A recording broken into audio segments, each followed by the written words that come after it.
श्री गुरु प्रेमानंदे निताई गौर शीतनाथ हरि हरि बोल। गुरुवे गौरचंद्राय राधिकायै तदालये कृष्णाय कृष्णभक्ताय तदेवकेताय नमो नमः। सुधी भक्तबृंदगण,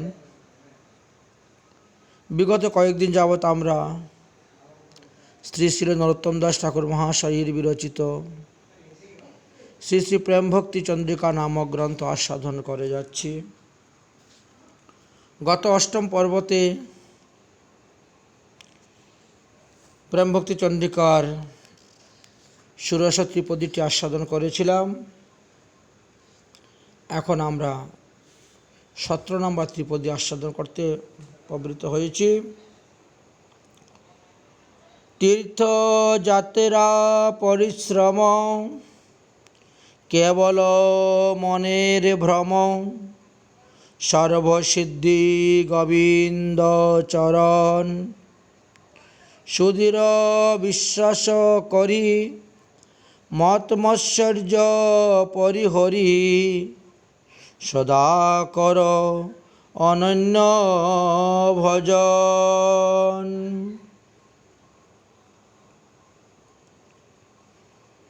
শ্রী নরোত্তম দাস ঠাকুর মহাশয় এই ত্রিপদীতে নানা তীর্থে গতাগতি রূপ অর্থাৎ ভ্রমণের রূপ চিত্ত চঞ্চল কর পরিশ্রম ত্যাগ করিয়া কোনো একটি নির্দিষ্টভাবে স্থিরভাবে বৃন্দাবন, নবদ্বীপ বা নীলাচল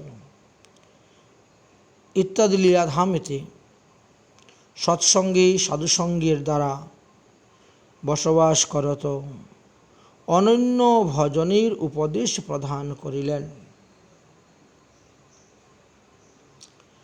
তীর্থযাত্রা পরিশ্রম কেবল মনের ভ্রম সর্বসিদ্ধি গোবিন্দচরণ। এখানে তীর্থযাত্রা বলিতে বৃন্দাবন, নবদ্বীপ, নীলাচলাদি সাবিষ্ট ভাবনকুল ভগবত ধাম ব্যতীত অন্যান্য তীর্থযাত্রাই জানিতে হইবে। কারণ 64 প্রকার ভজনের অঙ্গের মধ্যে 5টি ভজনাঙ্গের কথা বা প্রেম প্রাপ্তির সাতিশয় শক্তির কথা আমরা দেখতে পেয়েছি। উল্লেখ করতে গিয়ে শ্রীধাম বৃন্দাবনের নাম, ব্রজমণ্ডলের নাম উল্লেখ আছে। শ্রীচৈতন্য চরিতামৃতে দেখতে পেলাম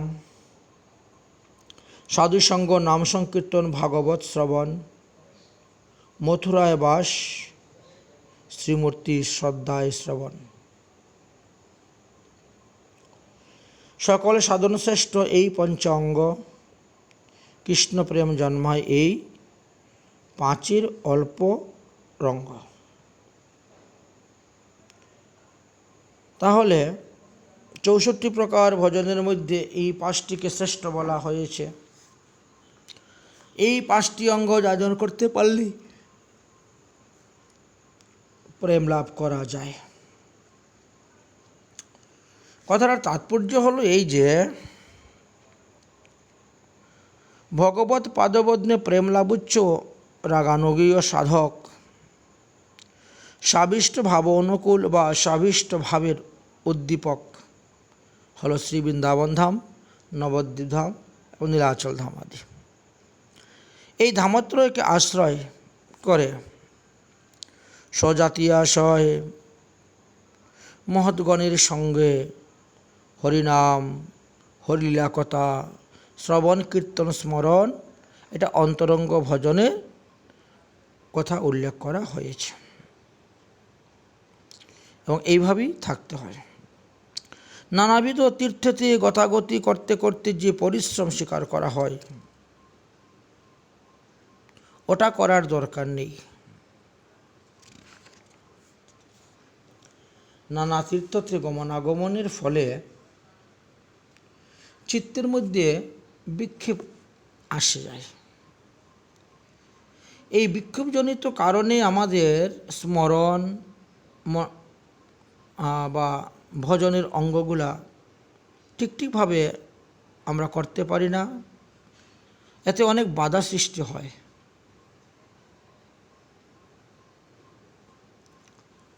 জ্ঞানে প্রায়শই সমুৎপদ্যে বলছেন। ব্রহ্মস্তবে বা বৈষ্ণব তুষণী টিকাতেও আমরা এইভাবে দেখতে পাই। সেখানেও লেখা আছে, ভাগবত লেখা আছে 10ম স্কন্ধের 14 অধ্যায়ের 3 নম্বর শ্লোকেতে, স্থানে সততাং নিবাস এবাগ্রতায় স্থিতা ন তো তীর্থ পর্যটনাদি ক্লেশান কুর্বন্ত। অর্থাৎ বৃন্দাবন ধামাদি যেখানে স্বভাবই অবশিষ্ট মহৎগণ বাস করিয়া থাকেন, এই স্থানে স্থিরভাবে অবস্থান করলে মহৎ সঙ্গে হরিকথা শ্রবণে বৈষ্ণব ভজন জীবন যাপন করিতে পারিবেন। নানাবিধ তীর্থ পর্যটনে ক্লেশ শিকার হওয়ার তো প্রয়োজন নেই। ভজন সাধন বিষয়ে শাস্ত্রবাণীতে প্রায়ই মহতেরা অনুভব করেন একটা বিষয়, সেটা একটা প্রামাণিক বিষয়। বলিতেছি, শ্রবণ করুন। আমাদের 84 ব্রজমণ্ডলের মধ্যে 4 জন সিদ্ধ বাবা শ্রেষ্ঠ, এবং এই 4 জন সিদ্ধ বাবার মধ্যে একজন সিদ্ধ বাবা হলেন রণবাড়ির কৃষ্ণদাস সিদ্ধ বাবা।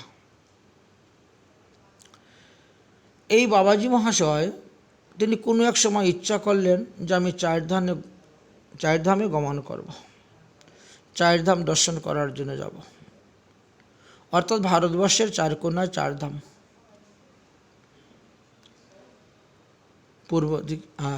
উত্তর দিকে আমাদের বদ্রীনাথ, পূর্ব দিকে জগন্নাথ, দক্ষিণ দিকে সেতুবন্ধ রামেশ্বর, আর পশ্চিম দিকে দ্বারকা। এই 4টি ধামের কথা এখানে উল্লেখ করা হচ্ছে। তো সেই দিন রাধারানী স্বপ্নে এসে আদেশ দিলেন যে আমার এই বৃন্দাবন ধাম ত্যাগ করে তোমাকে অন্যান্য ধামে যাওয়ার কোনো প্রয়োজন নেই, তুমি যেও না, এখানে বসেই ভজন করো। কিন্তু তিনি ওই স্বপ্নটাকে সত্যি বলে মনে করলেন না। আরে আমার মতো পাপীকে কে রাধারানী স্বপ্নে আদেশ দিবেন? তাই তিনি 4 ধামে বেরিয়ে গেলেন। ক্রমে ক্রমে সমস্ত ধাম দর্শন করতে করতে যখন দ্বারকায় গিয়ে উপস্থিত হলেন, সেখানকার পাণ্ডাগণ তিনার হাতে তপ্ত মুদ্রা ছাপ দিয়ে দিলেন। সেটা ছিল রুক্মিণীর চিহ্ন। তার বেশ কিছুদিন পরে ভ্রমণ করতে করতে তিনি ব্রজে প্রত্যাগমন করলেন। ওই রাত্রি রাধারানী তাহাকে পুনরায় স্বপ্নে আদেশ করলেন, তুমি দ্বারকাধামে তপ্তমুদ্রা ধারণ করেছ, সুতরাং আজ থেকে তুমি সত্যভামার গণ হয়ে গিয়েছ।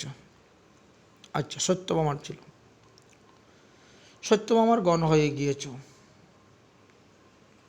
সুতরাং তোমাকে আর ব্রজে থাকতে হবে না, তুমি ব্রজ ছেড়ে দ্বারকায় চলে যাও, সেখানে গিয়ে ভজন করো।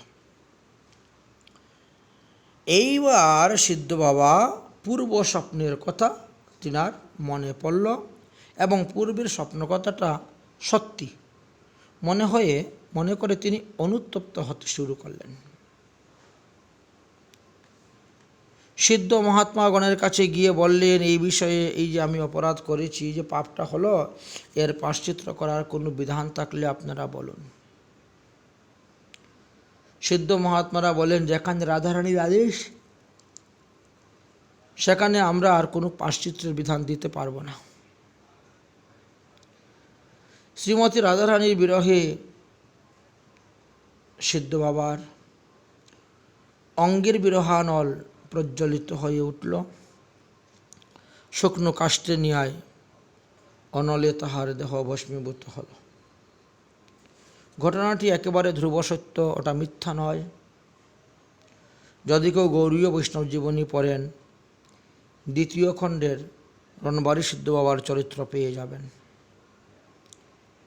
এই গ্রন্থখানি শ্রী হরিদাস লিখেছিলেন, হরিবর কুটির নবদ্বীপ হইতে প্রকাশিত হয়েছিল। শ্রী রাধারানী নিজজনের দ্বারা রাগানুগায়ী সাধকগণকে এই শিক্ষা প্রদান করলেন যে স্বাভাবিক ভাবানুকূল ব্রজধাম ত্যাগ করিয়া অন্য ধামে গমনে ব্রজরস আস্বাদনের অভাব হবে। অন্য ধামে এই ব্রজরস আস্বাদনের প্রতিকূল দেখা দিবে। শ্রীল ঠাকুর মহাশয় আরও বললেন, তীর্থযাত্রা পরিশ্রম কেবল মনের ভ্রম। ভ্রম অর্থাৎ ভ্রান্তি। ভ্রান্তি ব্যতীত আর কিছুই নয়। ভক্তির ইচ্ছুক সাধক যদি মনে করে নানা তীর্থে গতাগতিতে তাহার ভক্তি সিদ্ধ হইবে, তাহার ইহা একমাত্র ভ্রমই, আর কিছু নয়। কারণ নানা তীর্থ গতাগতিতে তিনি প্রেম প্রাপ্যক শ্রীহরির শ্রবণ কীর্তন স্মরণাদি অন্তরঙ্গ ভজনগুলি কোনোটাই নিষ্ঠার সহিত যাজন করতে পারবেন না, সমর্থই নেই করার। কারণ হলো যে সর্বত্র গতাগতিতে নানা জাতির জনসঙ্গী চিত্ত চাঞ্চল্য অবশ্যম্ভাবী। যেহেতু ইতস্তত ছোটাছুটি ত্যাগ করিয়া স্থিরভাবে বৃন্দাবন আদিতে প্রেমীর সহিত ধামে বসিয়া ভজন করলে মন যেরকম নিষ্ঠাবান হয়, নিষ্ঠার সহিত রাধা গোবিন্দের পাদপদ্ম সেবা করা যায়, ভজন করা যায়, সাধক প্রেম সিদ্ধি লাভ করতে পারেন, ধন্য হতে পারেন। বিভিন্ন তীর্থে গমনাগমনে তো সেটা হবে না। এই নিমিত্তই বলা হয়েছে যে সর্বসিদ্ধি গোবিন্দচরণ। বিবিধ ফল লাভের ইচ্ছায় বা পুণ্যকামী ব্যক্তিগণ যদি মনে করেন নানা তীর্থ গতাগতিতে তাদের তদ অভীষ্টগুলা পূর্ণ হইবে, তাহাদিগকেও বলা হয়েছে ইহাও আপনাদের মনের ভ্রম বা ভ্রান্তি। কারণ যেহেতু শ্রী গোবিন্দের চরণে নিখিল তীর্থ নিবাস করতেছে, সিদ্ধ অবস্থা প্রাপ্ত হয়েছে, তাহারা যদি তৎফল সিদ্ধির নিমিত্ত তীর্থযাত্রা পরিশ্রম ত্যাগ করে শ্রী গোবিন্দের ভজন করেন, তাহারা অনায়াসেই সিংহ অবিতৃপ্তি এবং ফলবৃদ্ধি লাভ করিতে পারেন। তাই ফলসিদ্ধি অপেক্ষাও কোনো অনবর্চনীয় সৌভাগ্য লাভে ধন্য হতে পারেন। অর্থাৎ শ্রীকৃষ্ণ নিজ গুণে বা সিংহ কারুণ্য তাদের প্রেম ভক্তি দানে ধন্য করিবেন। অন্যকামী করে যদি কৃষ্ণের ভজন, না মাগিলেও কৃষ্ণ তারে দেন সধন। কৃষ্ণ কহে আমা ভজে মাগে বিষয় সুখ, অন্যত্র অমৃত ছাড়িয়া বিষ মাগে এ বড় মূর্খ। আমি বিজ্ঞ এই মূর্খকে বিষয় কেন দিব, সচরণামৃত দিয়ে বিষয় ভুলাইব। বড় অপূর্ব কথা শ্রী চৈতন্য চরিতামৃত। কাম লাগি কৃষ্ণ ভজে পাই কৃষ্ণ রসে, কাম ছাড়ি দাস হইতে হয় অবিলাসে। অতএব এখানে বললেন যে সুধীর বিশ্বাস করি, মদ মৎসর্য পরিহরি, সদা কর অনন্য ভজন। ইতিপূর্বে যে সকল ভজনের সিদ্ধান্ত বর্ণিত হইয়াছে, বৈষ্ণব সাধকগণকে তাহাতে সুদৃঢ় বিশ্বাস স্থাপন করিয়া ভজন করিতে হইবে। ভক্তি সাধনা বা ভজনের অধিকার আনয়ন করে যে শ্রদ্ধা, তাহা বিশ্বাসমূলকই। শ্রদ্ধা শব্দে বিশ্বাস কহি সুদৃঢ় নিশ্চয়। তাই সাধু, শাস্ত্র এবং গুরুবাক্যে বিশ্বাসের নামই হল শ্রদ্ধা। সুদৃঢ় বিশ্বাস সম্পূর্ণ ব্যক্তি শ্রেষ্ঠ শ্রদ্ধাবান বা ভজনের উত্তম অধিকারী হতে পারেন। আবার ভজনকারী ব্যক্তিকে মদ ও মাৎসর্যাদি ত্যাগ করিতে হইবে, কারণ ইহারা ভক্তির অত্যন্ত ব্যাঘাতমূলক অন্তরাল সৃষ্টি করে থাকেন। পরমার্থ লাভ করিতে হইলে দম্ভ অহংকার আদি অবশ্যই বর্জন করিতে হইবে। বিচার করিলে দেখা যায় আমরা অনাত্মক বস্তু দেহ দেহিকাদিতে আমি আমার বলিয়া মনে করি। ইহা হইতে মদ বা মদত্ব বা অভিমানের উদয় হয়। বস্তুত্বের জ্ঞান হইলে নিজের কৃতাত্মাভিমান আপনা আপনি অপসারিত হইয়া যায়। জীবের স্বরূপ শুদ্ধ চিতানন্দ, সুতরাং প্রকৃতির সব বিষয়ে তিনি নিলিপ্ত হবেন এবং জগতের সমস্ত কার্য প্রকৃতির গুণ কৃতকই সম্পূর্ণ হয়। প্রকৃততে ক্রিয়মানানি গুণেই কর্মাণি সর্বস্ব, গীতাতে বললেন। ইহা মনে করিয়া স্বভাবতই ভগবত চরণে প্রপন্নতা আসে এবং সর্ব বিষয়ে নিজেকে অসমর্থ বলিয়া বোধ হয়। যখন মদ বা অহংকার মূল হৃদয় হইতে উদ্ঘাত হইয়া যায়, তখন দৈন্য নিজের মধুময় রূপ প্রকাশ করিয়া সেই হৃদয়কে সুশোভিত করে। আচ্ছা, মাৎসর্যটা বললেন, মাৎসর্য চিত্তে অবস্থান করিলে শ্রী ভগবানের ভজন অধিকার হইতে জীবকে বঞ্চিত করে দেয়। শ্রীমদ্ ভাগবতের প্রারম্ভেই এই কথা বলা হয়েছে। ভাগবতের প্রথম স্কন্ধের প্রথম অধ্যায় 2 নম্বর শ্লোকে, নির্মৎসরণাং সতাম, অর্থাৎ নির্মৎসর সৎ বা মহৎ জনই ভাগবত ধর্মের অধিকারী। পরোক্ষ অপকর্ষণম মাৎসর্যং, অপরের উৎকৃষ্ট সহ্য করতে না পারাকে তো মাৎসর্য বলা হয়। উহা ভালো নয়, উহা মনটাকে বিষম করে তোলে। এই প্রকারের অতিদীন সংকীর্ণ বা কদর্য মনোবৃত্তির নামই হল মাৎসর্য। মাৎসর্যপরায়ণ ব্যক্তি আপনা হইতেই শ্রেষ্ঠ জনকের প্রতিও গুণে দোষরূপই দর্শন করে থাকেন। সমান জনকে স্পর্ধা এবং কনিষ্ঠ জনকে ঘৃণা বা তাচ্ছিল্য প্রকাশ করিয়া থাকেন, যাদের মধ্যে মাৎসর্য উৎপন্ন হয়। মাৎসর্য ব্যক্তির শ্রেষ্ঠজনকে শ্রদ্ধা ভক্তি। আচ্ছা, নির্মৎসর যারা, তারা শ্রেষ্ঠজনের শ্রদ্ধা ভক্তি, সমানজনের প্রীতি মৈত্রী এবং কনিষ্ঠতে স্নেহ কৃপার উদয় হইয়া থাকে। মাৎসর্যপরায়ণ জনের হৃদয়ে প্রতিষ্ঠার বা যশ লাভের ভাসনায় উদয় হয়। এই মাৎসর্যের নাম চন্দ্রাল।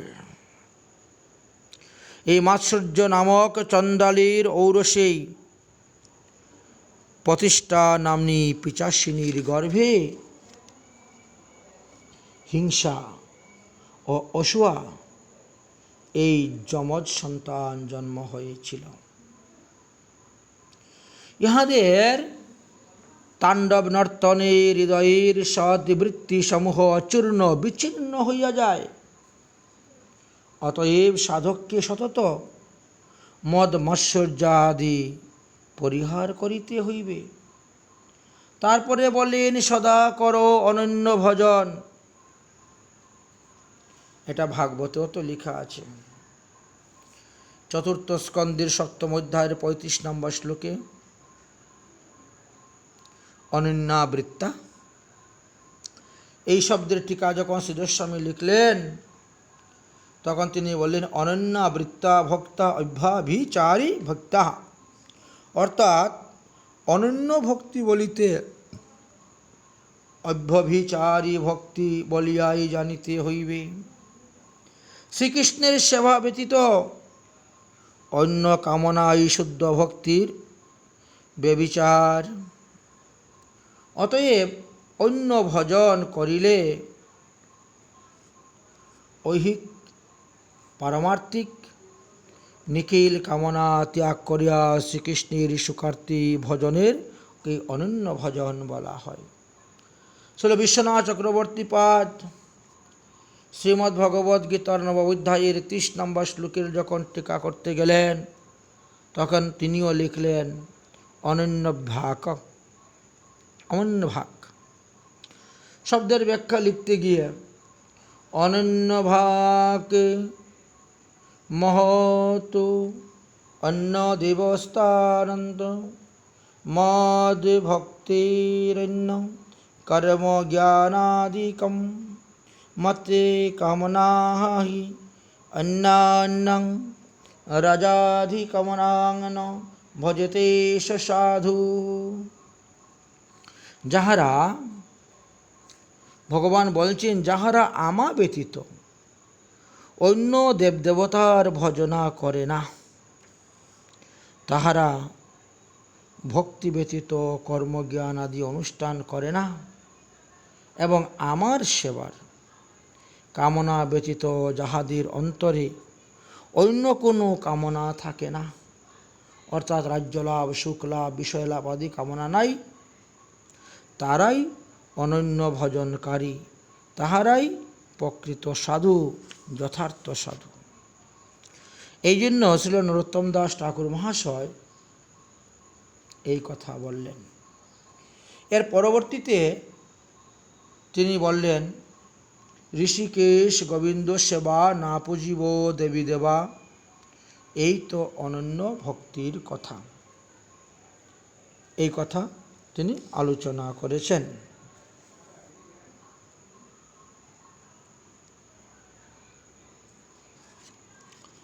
তো এইভাবে আমরা 17 অধ্যায়টি আস্বাদন করলাম।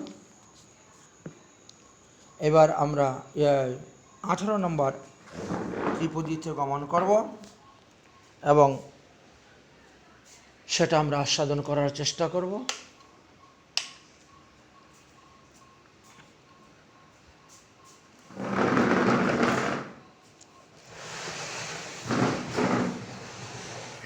আঠারো নম্বর ত্রিপদীতে আলোচনা করা হয়েছে কৃষ্ণভক্ত অঙ্গ হেরি কৃষ্ণভক্ত সঙ্গ করি, শ্রদ্ধামৃত শ্রবণ কীর্তন অর্চন স্মরণ ধ্যান নবভক্তি মহাজ্ঞান, এই ভক্তি পরম কারণ।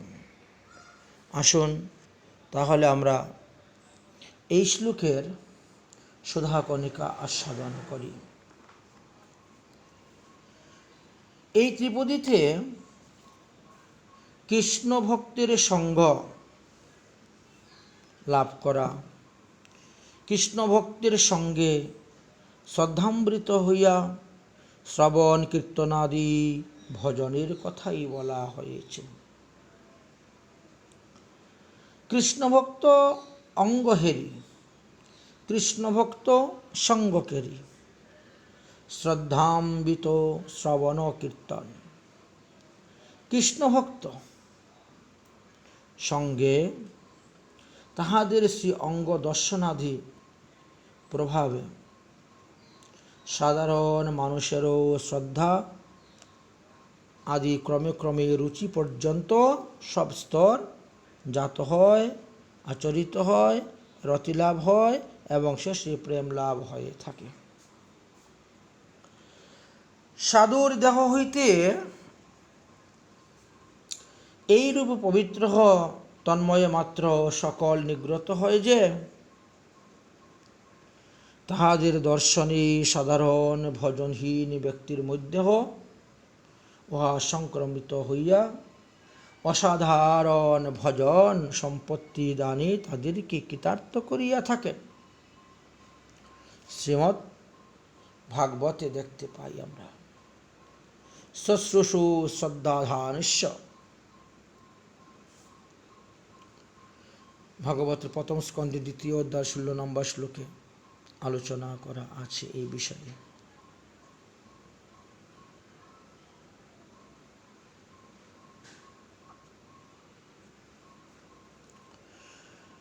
শতাং প্রসঙ্গাত্মবীর্য সংবিদু ভবন্তি হৃদকর্ণ রসায়নম কথা তদ্যুষনাদাসপবর্ঘ মণি শ্রদ্ধাম রতি ভক্তির অনুচক্রিক মৃষ্যতি। ভাগবত 3য় স্কন্ধের 15 অধ্যায়ের 22 নম্বর শ্লোকে দেখা যায় কপিল ভগবান দেবহূতি মাকে এইভাবে উপদেশ দিয়েছিল। কার্যান্তরেহ যদি কেউ বৃন্দাবনাদি পবিত্র তীর্থ ভ্রমণ করেন, এই বৃন্দাবনাদি পবিত্র তীর্থের সেবা করেন তথা বাস করেন, এই পবিত্র তীর্থে বসবাসকারী মহৎগণকে দর্শন করেন, স্পর্শন করেন বা তাদের সম্ভাষণাদি রূপে সেবা, তাহার বিনা যত্নে আপনা আপনি সম্পূর্ণ হইয়া যায় সিদ্ধি। কারণ বহির্মুখী জীবের পক্ষে মহাপুরুষগণের অনুসন্ধান করিয়া তাহাদের সঙ্গ করিবার প্রবৃত্তি জাগা সর্বথা অসম্ভব। সেই ভাবানুগণের দর্শন স্পর্শনাদি প্রভাবে তাহাদের আচরণে শ্রদ্ধা বা বিশ্বাস জন্মিয়া থাকে। সেই মহাপুরুষগণের স্বভাব সিদ্ধ পারস্পরিক ভগবৎ কথা শ্রবণে ইহারা কি বলিতেছেন শ্রবণ করে এই প্রকার ইচ্ছা তো জাগিয়া থাকে। সেই মহানবগণের শ্রীমুখ নিগলিত শ্রীহরিকথা শ্রবণে সেই ভগবত কথায় রুচিও ক্রমে ক্রমে আবির্ভাব হয়। এই হরিকথার মহতের শ্রীমুখে হইতে শ্রবণ করিলে অতি সত্বর কার্যকারী হইয়া থাকে। তাই ভগবান কপিলদেব নিজ জননী দেবহূতির প্রতি বললেন, হে মাত, সাধুগণের প্রকৃষ্ট সঙ্গ হইতে আমার প্রভাব জ্ঞাপক জীবের হৃদকর্ণার রসায়ন হয়ে থাকে। আমার কথা শ্রবণ হইয়া সেই কথায় আসক্তিপূর্বক শ্রবণ করিলে অতি সত্বর শ্রদ্ধা রতি প্রেম ভক্তির আবির্ভাব হইয়া থাকে। এই প্রেম ভক্তি জীবের চরম প্রাপ্য বস্তু বা পরম পুরুষার্থ। একমাত্র সাধুসঙ্গ এবং সাধু কৃপাতেই উহা লাভ করা যায়। শ্রী বিষ্ণু মহারাজ পিতুকে বর দিতে চাইলেন, কিন্তু পিতু মহারাজ তিনি অন্য কোনো বর না নিয়ে সাধুসঙ্গ চাইলেন। ভাগবতের 4th স্কন্ধের 20 অধ্যায়ের 25 নম্বর শ্লোকে লেখা আছে, হে ভগবান, আমরা যে পরম সত্য স্বরূপ তোমার জ্ঞানে বিস্মৃত হইয়াছি। মহতির মুখ হইতে বিগলিত তোমার পাদপদ্মের লেশমাত্র মাধুর্যময় সৌরভে বা তোমার লীলা কথামৃত আমাদের হৃদয়ে তোমার শ্রীপাদপদ্মের স্মৃতি আনিয়া দিতে সমর্থ। অতএব মহতীর মুখ হইতে নিগৃহীত ভগবতীয় লীলা কথা পরম সাধ্য এবং সাধন স্বরূপ। সুতরাং হে প্রভু, ইহা ব্যতীত আমার আর অন্য কোনো বরের প্রয়োজন নাই। শ্রীমদ্ ভাগবত আদি ভক্তিশাস্ত্রেও তাই বটে। উপনিষদ পড়লে সেখানে উল্লেখিত এই তত্ত্বই বর্ণন হইয়াছে। কূটোপনিষদের বহু স্থানে জ্ঞানের কথা অবতারণ করিয়া শেষে ব্রহ্মের দুর্বিজ্ঞত্ব প্রতিপাদনপূর্বক ব্রহ্মের যে বাক্য এবং মনের অগোচর তাহা প্রতিপাদন করা হয়েছে। তবে কি প্রকারে তাহাকে জানা যাইবে? এই প্রশ্নের উত্তরে বললেন, নৈব বাচা ন মনসা ন প্রহসুক্য ন চক্ষুষা অস্থিতি ধ্রুবতী অন্ধে কতং তদপি লভতে। অর্থাৎ ব্রহ্মকে বাক্যের দ্বারা, মনের দ্বারা, চোখের দ্বারা বা কোনো ইন্দ্রিয়ের দ্বারা নিশ্চয়রূপে প্রাপ্তি হওয়া যায় না। তবে কি প্রকারে তাহাকে বিশেষ জ্ঞান লাভ হতে পারবেন? তত্ত্বরে শ্রুতি বললেন, আস্তিক শ্রদ্ধাবান মহাপুরুষের নিকটেই তাহাকে জানা যাইবে। এই মন্ত্রের ভাষ্য শ্রীপাদ শঙ্করাচার্য যখন করতে গেলেন, তখন তিনি লিখলেন, আস্তিকবান মহাপুরুষের সঙ্গ বা কৃপা ব্যতীত ব্রহ্মকে জানার অন্য কোনো উপায় নেই। শ্রীশঙ্কর তাহার এই টিকাতে ইহা ধীররূপে প্রতিপাদন করলেন।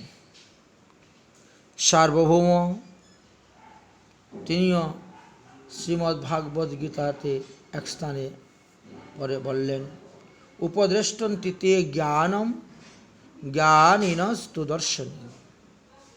চতুর্থ গীতার চতুর্থ অধ্যায়ের 34 নম্বর শ্লোক। হে অর্জুন, জ্ঞানী অর্থাৎ শাস্ত্রজ্ঞ এবং তত্ত্বদর্শী বা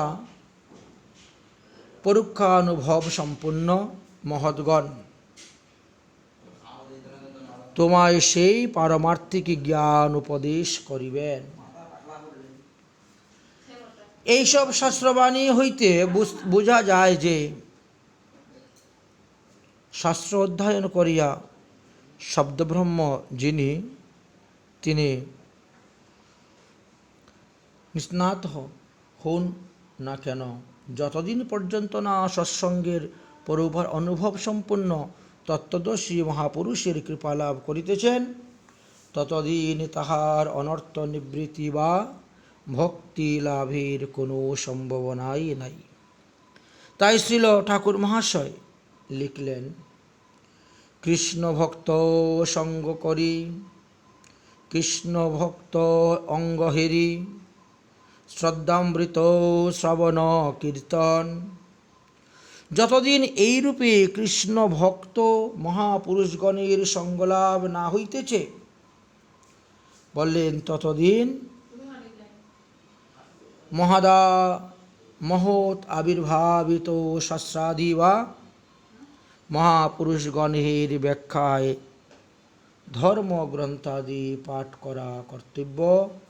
ইহাই এক প্রকার সৎসঙ্গ প্রসঙ্গ, ইহাই এখানে জ্ঞাত হয়েছে। অতঃপর বললেন, অর্চন স্মরণ ধ্যান নববিধা মহাজ্ঞান, এই ভক্তি পরম কারণ। এখানে শ্রবণ, কীর্তন, অর্চন, স্মরণ এবং ধ্যানের কথা বলা হয়েছে। ধ্যান স্মরণেরই অন্তর্ভুক্ত। বিশেষত রূপাদি চিন্তনম ধ্যানম, স্মরণ পরিপক্ক হইয়াই ধ্যান হয়। তখন রূপাদির বিশেষ চিন্তন হইয়া থাকে। তাহা হইলে এই ত্রিপদীতে নববিধা ভক্তির বিশেষ 4টি অঙ্গের কথা উল্লেখ করিয়া নববিধা ভক্তি মহাজ্ঞান এই বাক্য বললেন কেন? নববিধা ভক্তি সম্বন্ধে আমাদের যে বিশেষ জ্ঞান লাভ করেছি বা আমরা জানি বা শুনেছি, ইহা এখানেও উল্লেখ হইয়াছে। পরবর্তী ত্রিপদীতে তিনি বললেন, ভাগবত শাস্ত্র মর্ম নববিধা ভক্তি ধর্ম সদাই করিব সুসেবন। আমরা দেখতে পাই এই অংশের ব্যাখ্যা আমরা নববিধা ভক্তি সম্পর্কে যথাযথ আগে আলোচনা করিয়াছি। এই প্রসঙ্গে তাহার দ্রষ্টব্য, এই ভক্তি পরম কারণ, অর্থাৎ এই নববিধ ভক্তি প্রেম প্রাপ্তির পরম কারণ বা পরম উপায় বলিয়া জানিতে হইবে। ভজনের মধ্যে শ্রেষ্ঠ নববিধা ভক্তি, কৃষ্ণ প্রেম দিতে কৃষ্ণ ধরেন মহাশক্তি, তার মধ্যে সর্বশ্রেষ্ঠ নাম সংকীর্তন, নিরপরাধে নাম নিলে পাই প্রেমধন। তো এইভাবে আমরা নববিধা ভক্তির অঙ্গ পূর্বে আস্বাদন করেছিলাম। তারপরের 19 নম্বর ত্রিপদীতে বললেন, ঋষিকেশ গোবিন্দ সেবা না পুজিব দেবী দেবা, এই মত অনন্য ভক্তির কথা। যার যত উপলব্ধ বিশেষ সকলই দৈভ্য, দেখিলে লাগেই বড় ব্যথা। শ্রী নরোত্তম দাস ঠাকুর মহাশয় পূর্বে যে অনন্য ভজনের কথা বলিয়াছেন, স্বয়ং সেই অনন্য ভক্তির লক্ষণ করিয়া সেই অনন্য ভজন ব্যতীত ভক্তের পক্ষে যে ভজন বিঘ্নাত্মক বিষয় সবই ত্যায্য, এই ত্রিপদীতে উহাই নিরূপণ করিয়াছেন। ঋষিকে গোবিন্দ সেবা না পুজিব দেবী দেবা, এই মতো অনন্য ভক্তির কথা শ্রী নারদ পঞ্চরাত্রিতেও দেখা যায়, বর্ণিত আছে। সর্ব উপাধি বিনির্মুক্তম তত্পরেণ নির্মলম, ঋষিকেন ঋষিকেশ সেবনং ভক্তিরুচ্যতে। অর্থাৎ নিখিল উপাধি বা ঐহিক বা পারমার্থিক বা জাগতিক সর্বপ্রকার কামনা ত্যাগ করিয়া কেবল শ্রীকৃষ্ণের প্রীতির নিমিত্ত হই অনুষ্ঠিত হওয়া যে ভজন, যে অনুষ্ঠান, যাহা নির্মল ঋষিকেশ বা ইন্দ্রিয় দ্বারা ঋষিকেশকে বা ইন্দ্রিয়ের নিয়ামক শ্রী গোবিন্দের তাদৃশ্য সেবার নামই হল ভক্তি। গোবিন্দ নামেরও একটি অর্থ ইন্দ্রিয় নিয়ামক বা ইন্দ্রিয়ের অধিপতি। গু ইন্দ্রাদি ইন্দ্রিয়, ইন্দ্রিয় সমূহের অধীশ্বর বা ঋষিকেশ, ইহাই এই ত্রিপদীতে গোবিন্দ শব্দের অর্থ জানতে হবে। চক্ষু কর্ণ জিহ্বা নাসিকা ত্বক, এই 5টি জ্ঞানেন্দ্রিয়। বাক পানি পাদ পায়ু উপস্থ, এই 5টি কর্মেন্দ্রিয়। অন্তরেন্দ্রিয় একটি আছে মন। এই 11 ইন্দ্রিয় সেই গোবিন্দের সেবার নামই হল ভক্তি। তাহলে চক্ষু দ্বারা শ্রী গোবিন্দের শ্রী বিগ্রহ দর্শন করবেন। ভক্তের শ্রীমূর্তি দর্শন প্রেম প্রাপ্তির একটি অমোঘ সাধন। জীব গোস্বামী পাদ ভক্তিরসামৃত সিন্ধুতে বললেন,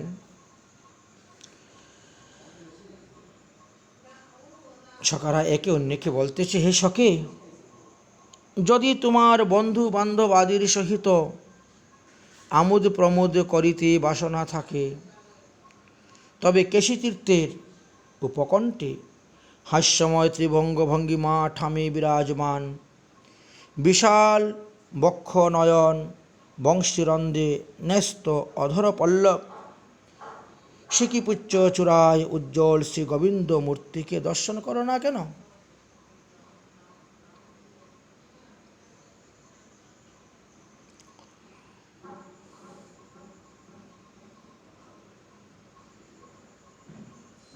তাহলে দেখা গেল মূর্তি দর্শনে বিপুল প্রশংসা ধ্বনিত হইয়াছে। যাহার দর্শন মাত্রই চিত্তের নিখিল ইতর রাগ দূরীভূত হইয়া শ্রী গোবিন্দে অনুরাগ জন্মে, নয়ন মন রঞ্জিত হয়ে যায়।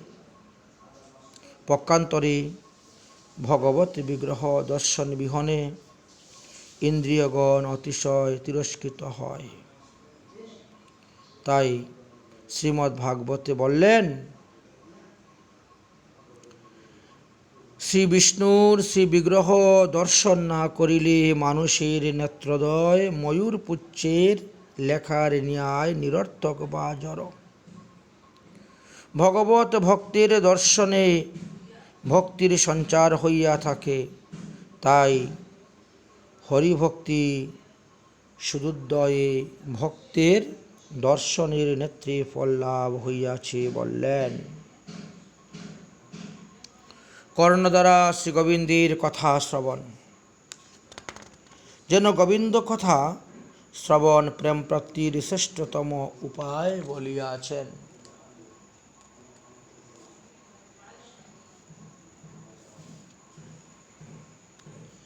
শ্রী গোবিন্দ কথা কোন রূপে কর্ণে প্রবিষ্ট হইলে নিখিল অনর্থাদি বিনাশ প্রাপ্ত হইয়া শ্রী গোবিন্দের চরণে প্রেম লাভ হইয়া থাকে।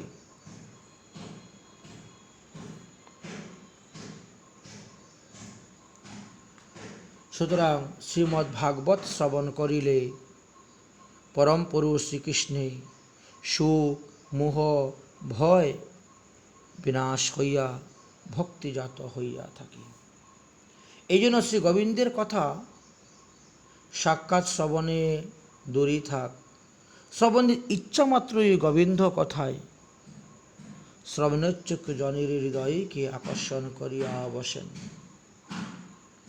পক্ষান্তরে শ্রী গোবিন্দ কদা শ্রবণের অভাবে কর্ণ বৃথা রন্ধের ন্যায় বিফল হইয়া থাকে।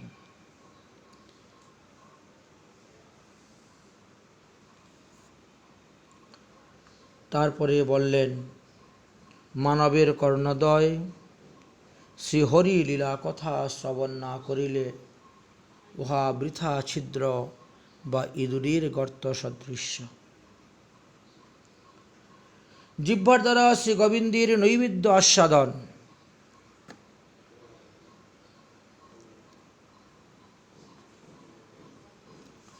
শ্রী গোবিন্দের অধরামৃত জীবের পাপ তাপ অপরাধ আদি বিনাশ করিয়া থাকে।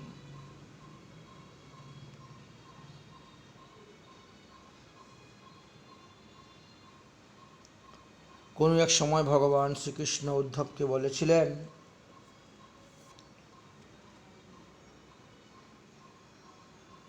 যে আমার প্রসাদের এইভাবে অপূর্ব মহিমা, শ্রী গোবিন্দের অধরামৃত শ্রবণ করলে পরে মায়াকে জয় করা যায়। শ্রী উদ্ধব শ্রীকৃষ্ণের প্রতি বললেন, হে নাথ, আপনার উপভুক্ত মাল্য গন্ধ বস্ত্র অলঙ্কারে অলঙ্কৃত হইয়া আপনার উচ্ছিষ্টভোজী সেবক আমরা আপনার মায়াকে জয় করিতে সমর্থ হইব। শ্রী উদ্ধব মহাশয় শ্রীকৃষ্ণকে ত্যাগ করিতে অসমর্থ হইয়াই তাহার মহাপ্রসাদের মহিমা কীর্তন করিয়াছিলেন। বস্তুত মহাপ্রসাদ সেবনে যে কেবল মায়াকে জয় মাত্র হয় ইহা নয়, উপরন্তু আরও অনেক কিছু আছে। সাধক প্রেম লাভ করিয়া ধন্য হন। এমনকি প্রেমিকগণের চিত্তে মহাপ্রসাদ অত্যন্ত প্রীতি উদয় করিয়া থাকে। ব্রহ্মপুরাণ উৎকলখণ্ডে বর্ণিত আছে, দেবর্ষি নারদ এই মহাপ্রসাদ সেবার প্রলুব্ধ হয়ে শ্রী লক্ষ্মী দেবী সেবা করেন। দেবী প্রসন্ন হইয়া তাহাকে শ্রীমৎ নারায়ণের প্রসাদ দান করেন। সেই প্রসাদ প্রাপ্ত হইয়া নারদ মহেশের নিকটে আসিয়া প্রসাদের মহিমা কীর্তন করেন। শ্রী নারায়ণ নারদের নখকুণে আবৃষ্ট সেই ক্ষুদ্রতম প্রসাদ কণিকা সেবনে শ্রীমৎ মহাদেব বিপুল প্রমোদমদ হয়। দেবী পার্বতী এই প্রসাদ না পাইয়া দুঃখিত হন এবং সেই দেবদুর্লভ মহাপ্রসাদ জগতে আপাময় জনসাধারণ নিকট বিতরণের নিমিত্ত তপস্যা করেন। শ্রী ভগবান দেবীর তপস্যায় সন্তুষ্ট হয়ে তাকে বর দেওয়ার জন্য আসেন। তখন বলেন যে পুরুষোত্তম ক্ষেত্রে জগন্নাথ রূপে স্বয়ং প্রচুর নৈবেদ্য ভোজন করিয়া সেই প্রসাদ নিত্যকাল বিতরণ করিতেছেন। পক্ষান্তরে মহাপ্রসাদ ত্যাগ করিলে ভগবানের করুণা থেকে বঞ্চিত হওয়া যায়। উচিষ্টের বলেই হরিদাসী বল ধরে, প্রভু বিদ্যমানে উচিষ্টের পুরস্কার, হেন মহাপ্রসাদ মই না ভুঞ্জিনু কভু, অন্তরে জানিনু মোর বঞ্চিয়াছেন প্রভু। শ্রী চৈতন্য মঙ্গলে আমরা দেখতে পাই প্রসাদের মহিমার কথা। তাহলে নাসিকার দ্বারা শ্রী গোবিন্দের চরণের অর্পিত নির্মাল্য অর্থাৎ তুলসী পাতার ঘ্রাণ গ্রহণ করিবেন। বৈকুণ্ঠ অতিবদী শ্রীমৎ নারায়ণের শ্রীচরণের লিপ্ত তুলসী পাতার সৌরভ প্রাপ্তিতে ব্রহ্মার মানসপুত্র সনক সনাতন সন্নন্দ সন্নত ঋষি তারা আত্মানন্দ ছুটে গিয়ে কৃষ্ণানন্দ হয়ে গিয়েছিলেন। তাদের ব্রহ্মানন্দ ছুটে গিয়েছিল, যা ভাগবতে বর্ণিত আছে। সেই কমল নয়ন শ্রী ভগবানের চরণ কমলে কেশর মিশ্রিত তুলসী মকরন্দযুক্ত বায়ু নাসার রন্ধ্র দ্বারা অন্তরে প্রবিষ্ট হইয়া ব্রহ্মানন্দ সেবী সনকাদির চিত্ত ক্ষুব্ধ হয়ে জন্মিল। চিত্তে অতিশয় হর্ষ এবং দেহে রোমাঞ্চরিত প্রকাশ হইয়াছিল। অতএব শ্রী গোবিন্দের নির্মাল্য আঘ্রাণ যে প্রেমিক ভক্তদের প্রেম ভক্তি লাভের কত সহায়ক তাহা সহজে বোঝা গেল। পক্ষান্তরে যাহা সেবনের অভাবে মানব জীবমৃত হইয়া থাকে, শ্রী বিষ্ণুপদ্য তুলসিদ্দি বস্তু গ্রহণ না করলে সে শ্বাসে শ্বাসে গ্রহণ জীবমুক্ত জানিতে হইবে। তদ্রূপ তদ ইন্দ্রিয়ের দ্বারা শ্রী ভগবত ভক্তের শ্রী চরণ রেণুস্পর্শ, যাহার বিহনে কোনো প্রকারে শ্রী ভগবানের প্রতি রতিভক্তি উদয় হয় না। শ্রীমদ্ ভাগবত মহাপুরাণে এই কথা স্পষ্টভাবে বলা আছে যে মহাজনের পদরেণু অঙ্গে ধারণ করলেই ভক্তির উদয় হইবে। ভাগবতের ভক্তের চরণ রেণু ব্যতীত দেহে কখনো ভক্তির উদয় হয় না। তাই মানব ভগবত ভক্তের চরণ রেণু গ্রহণ করিবেন, তবেই তারা জীবমুক্ত হইতে পারিবেন। বাক্যেন্দ্রিয়ের দ্বারা শ্রী গোবিন্দের নাম গুণ লীলাদি কীর্তন, কথাবাচকের শ্রী ভগবানের, যিনি কথাবাচক তাকে ভগবান কখনো ত্যাগ করেন না। এটা বলে গেছেন, মত কথা বাচকং নিত্য মত কথা শ্রবণেরত মত কথা পৃথ অংশ নাহম তৎস্বামী তৎ নর। ভগবান বলিলেন, যাহারা নিত্য আমার কথাবাচক, যাহারা নিত্য আমার কথা শ্রবণকারী, আমার কথায় প্রীতি যাদের, আমি তাদেরকে কখনো ত্যাগ করি না। যাহার অভাবে মানবের জিহ্বা ভেকের জিহ্বার সমতুল্য, জিহ্বস্বতী সার্ধিকেন সুতন্য। যে জিহ্বা হরির গুণগান করে না, তাহাকে দুষ্টা ভেক জিহ্বা বলিয়া মনে করিবেন। এইরূপে হস্ত দ্বারা শ্রী গোবিন্দের সেবা, নচেত হস্তেরও ব্যর্থতা। বললেন, মানবের হস্তদ্বয় যদি শ্রীহরির সেবা কার্য না করে, তবে সেই হস্তদ্বয় সমুজ্জ্বল স্বর্ণকঙ্কণে সুশোভিত হইলেও মৃত ব্যক্তির হস্ততুল্য বুঝিতে হইবে। শ্রী ভগবানের লীলাক্ষেত্রে বা শ্রীধামে গমনই হল আমাদের পায়ের সার্থকতা, নচেত এই পা দুটি স্থাবর তুল্য বলিয়াই শাস্ত্রে উল্লেখ করিয়াছেন।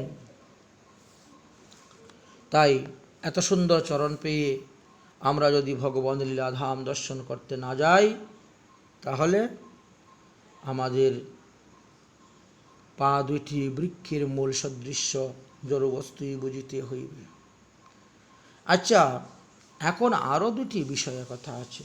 পায়ু এবং উপস্থ এই দুইটি কর্মেন্দ্রিয়ের দ্বারা ভগবানের সাক্ষাৎভাবে আমরা কোনো সেবা তো করতে পারি না, কিন্তু সেবা না করিলেও এই দুইটি দিয়ে গোবিন্দের সাধন করা যায়। সেটা কিভাবে?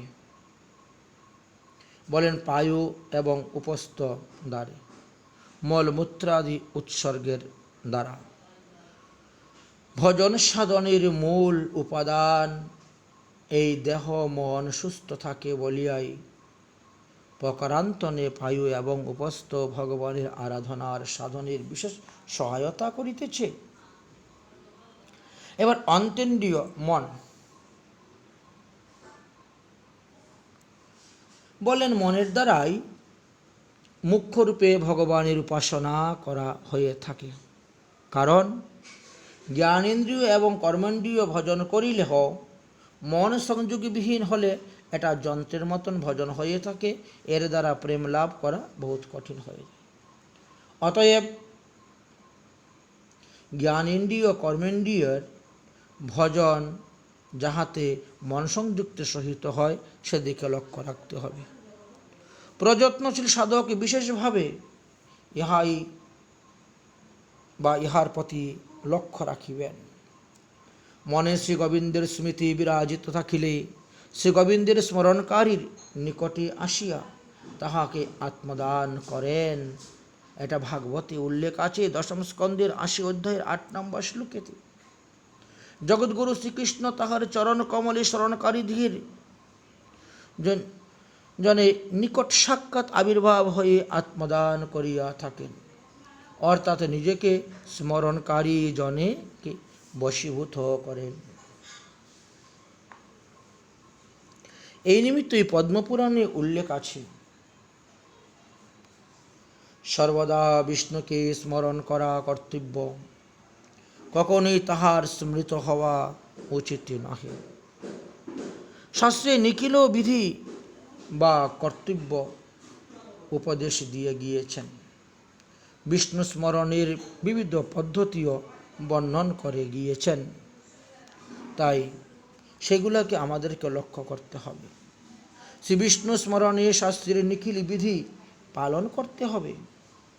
পক্ষান্তরে যদি আমরা পালন না করি, তাহলে আমরা প্রেম ভক্তি লাভ করতে পারব না।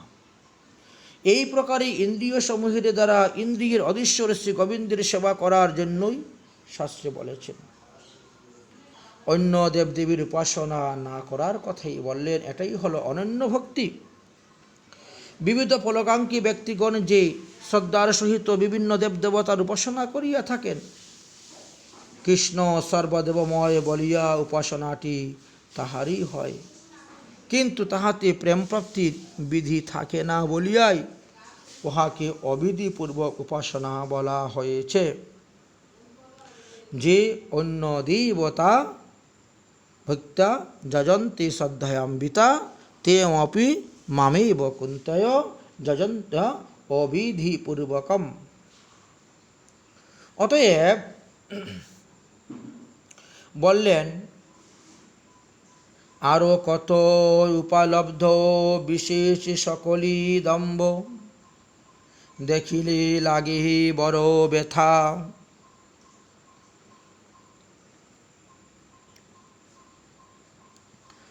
শ্রীকৃষ্ণ ভজন ব্যতীত মানবের জাগতিক দেহ দৈহিকাদি বিষয় যে কিছু কার্য প্রবৃত্তি সবই আত্মার পক্ষে উহা লভ্য বা তিরস্কারী মাত্র,